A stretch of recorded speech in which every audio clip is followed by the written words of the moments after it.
ನಮಸ್ಕಾರ.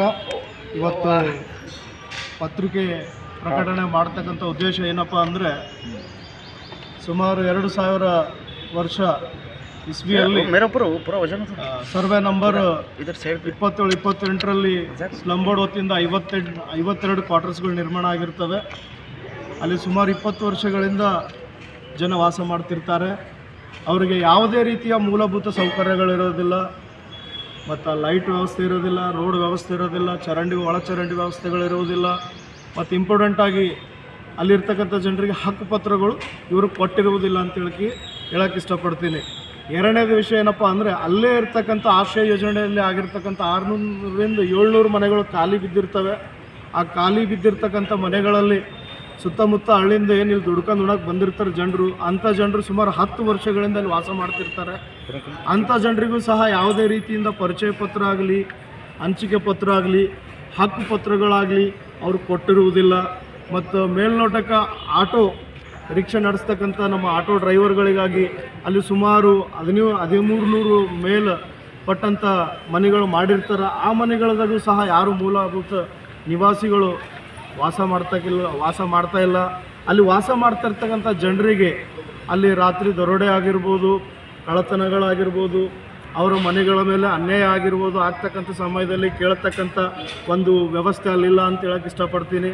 ಇಲ್ಲಿನ slum board ಅಧಿಕಾರಿಗಳಿಗೂ ಮತ್ತು ಕಾರ್ಪೊರೇಷನ್ ಡಿಪಾರ್ಟ್ಮೆಂಟ್ನಲ್ಲಿ ಇರ್ತಕ್ಕಂಥ ನಮ್ಮ ಆಯುಕ್ತರಿಗೂ ನಾನು ಹೇಳೋದು ಇಷ್ಟಪಡೋದು ಏನಪ್ಪ ಅಂದರೆ, ಅಲ್ಲಿ ನೀವು ಮೂಲಭೂತ ಸೌಕರ್ಯಗಳು ಕಲ್ಪಿಸಿಕೊಡಬೇಕು ಮತ್ತು ಕುಲಂಕುಷವಾಗಿ ಒಂದು ಸರ್ವೆ ಮಾಡಬೇಕು. ಯಾರ ಹೆಸರಿಗೆ 2-3 ಮನೆಗಳದಾವ, ಆ ಮನೆಗಳು ಕ್ಯಾನ್ಸಲ್ ಮಾಡಬೇಕು. ಮತ್ತು ಅಲ್ಲೇ ಇರ್ತಕ್ಕಂಥ ನಿವಾಸಿಗಳಿಗೆ ಈಗೇನು ಸದ್ಯ ವಾಸ ಮಾಡಕತ್ತಾರ ಅಂಥವ್ರಿಗೆ ಹಂಚಿಕೆ ಪತ್ರ ಅಥವಾ ಹಕ್ಕು ಪತ್ರ ಕೊಟ್ಟು ಅವ್ರಿಗೆ ಮುಂದೆ ಸಾಗಲಿಕ್ಕೆ ಅಥವಾ ಮನೆಗಳು ರಿಪೇರಿ ಮಾಡಿಕೊಳ್ಳಿಕ್ಕೆ ಅವ್ರ ಜೀವನಕ್ಕೊಂದು ರೂಪರೇಷೆ ಮಾಡಿಕೊಡ್ಬೇಕಂತ ಕೇಳ್ಕೊಳ್ತೇನೆ. ಮತ್ತು ಕೈಮ್ ಪಟೇಲ್ ಅವ್ರಿಗೆ ಹೇಳೋಕ್ಕೆ ಏನು ಪಡ್ತೀನಪ್ಪ ಅಂದರೆ, ನೀವು MLA ಲೆಟ್ರ್ ಕೇಳಿದ್ರಿ, MLA ಲೆಟ್ರ್ಗಳು ತಂದು ಕೊಟ್ಟಿದ್ದೇವೆ ನಿಮ್ಗೆ. ಕನಿಷ್ ಫಾತಿಮಾ ಮೇಡಮ್ ಅವರು ಸಹ ಅದಕ್ಕೆ ಭಾಳಷ್ಟು ಅನುಕೂಲ ಮಾಡಿಕೊಟ್ಟರು. 2 ಸರಿ ಲೆಟರ್ ಪ್ಯಾಡ್ಗಳು ಕೊಟ್ಟರು ಅವರು. ಮತ್ತು ದಕ್ಷಿಣ ಮತಕ್ಷೇತ್ರದ MLA ಆಗಿರ್ತಕ್ಕಂಥ ಅಲ್ಲಂಪ್ರಭು ಪಾಟೀಲ್ರು ಸಹ ಅದಕ್ಕೆ ತಮ್ಮ ಒಂದು ಲೆಟರ್ ಪ್ಯಾಡ್ ಕೊಡುವಂಥ ಮುಖಾಂತರ ಮತ್ತು ಲಿಸ್ಟ್ ಮಾಡಿ ಇಷ್ಟು ಜನಗಳಿಗೆ ನೀವು ಹಕ್ಕುಪತ್ರ ಕೊಡ್ರಿ ಅಂತ ಹೇಳ್ಕಿನ್ನ ಅನುಮೋದನೆ ನೀಡ್ತೀನಿ ಅಂತೇಳಿ ಸಹ ಅವ್ರು ಹೇಳಿದರು. ಆದರೂ ಸಹ ನೀ ಕಿವ್ಯಾಗ ಹಾಕಕ್ಕೆ ರೆಡಿ ಇಲ್ಲ. ಆದ್ದರಿಂದ ಈ ಒಂದು ಹೋರಾಟ ಮುಂಬರ್ತಕ್ಕಂಥ ದಿನಗಳಲ್ಲಿ ಭಾಳ ಉಗ್ರವಾಗಿ ಮಾಡಲ್ಪಡ್ತದೆ. ಮೇ ಬಿ ಕೈಮ್ ಪಾಟೀಲ್ ಅವ್ರ ಶವಯಾತ್ರೆ ನಾವು ಮಾಡ್ಬೋದಾಗ್ತದೆ. ಕೃತಕ ಶವಯಾತ್ರೆ ತಿಮ್ಮಾಪುರ ಸರ್ಕಲ್ಲಿಂದ DC ಕಚೇರಿವರೆಗೂ ನಾವು ಮುಂಬರ್ತಕ್ಕಂಥ ದಿನಗಳು ಮಾಡ್ತೀವಿ. ಯಾಕಪ್ಪ ಅಂದರೆ, ನೀವು ಮಾಡ್ತಕ್ಕಂಥ ಅನ್ಯಾಯ ಹೆಂಗಾಗಿದೆ ಅಂದರೆ, ಸತ್ಯಾಣದ ಮುಂದೆ ಕುಂತು ನಾವು ಆಗ್ತಂಗಾಗಿದೆ. ಅದು ಕೇಳಲಿಕ್ಕಿಲ್ಲ, ಮಾತಾಡಲಿಕ್ಕಿಲ್ಲ, ಅದು ಮುಂದೆ ಎದ್ದು ಬರಲಿಕ್ಕಿಲ್ಲ. ನೀವು ಸಹ ಸತ್ಯಾಣದ ಪ್ರಕಾರ ಆಗಿರಿ. ಇವತ್ತು ಜನರ ಕಿವಿಲಿಂದ ಎಷ್ಟೋ ಮಾತುಗಳು ಆಡಾಕತ್ತಾರ. ಅವ್ರ ಮಾತಿಗೆ ನೀವು ಉತ್ತರ ಕೊಡ್ತಾ ಇಲ್ಲ, ಅವ್ರ ಕಷ್ಟಗಳಿಗೆ ಸ್ಪಂದಿಸ್ತಾ ಇಲ್ಲ. ಸತ್ಯಾಣದ ಮಾಫಿ ನೀವು ಅಲ್ಲಿ ಬಿದ್ದೀರಿ ಆಫೀಸ್ನಾಗ ಅಂತ ಹೇಳಕ್ಕೆ ಇಷ್ಟಪಡ್ತೀನಿ.